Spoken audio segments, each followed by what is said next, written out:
যাদের অন্তরের ভিতরে মাবুতের প্রেম, রাসূলের ভালোবাসা একবার ঢুকে যায়, দুনিয়ার কোনো কিছু আর তাকে গ্রাস করতে পারে না, দুনিয়ার কোনো কিছু তাকে আর ঠেকাইতে পারে না। তখন ইলমুদ্দিনের অন্তরে ঢুকে গেছে রাসূলের ভালোবাসা, যে আমার রসুলকে এত বড় গালি দিছে। আমাদের সমাজে এমনও কিছু মানুষ আছে রাসূলকে গালি দিই কিন্তু অন্তর কাঁদে না, কাঁদে, অন্তর কাঁদে না। মুসলিম হয়েছি, জন্মের সূত্রে মুসলমান হয়ে গেছি, তো এই জন্য বুঝে আসে না, এই জন্য কি আসে না, বুঝে আসে না, কোনো কিছু মনে হয়। তো এই জন্য আমরা বলতে চাই, আমার পিতা মাতাকে তুমি গালি করো, কোনো কিছু বলবো না।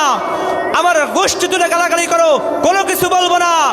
কিন্তু মনে রেখো, আল্লাহর কোরআন নিয়ে, রসুলের প্রতি অবমাননা নিয়ে যদি কথা বলো, বাংলার যুবকেরা তোমাকে ছাড় দিবে, কথা বলবে না, ঠিক কিনা? খবরদার, খবরদার, বাংলার জমিনে থেকে আল্লাহর রসুলকে নিয়ে, আল্লাহর কোরআনকে নিয়ে কোনো খারাপ কথা বলা যাবে না, ঠিক কিনা?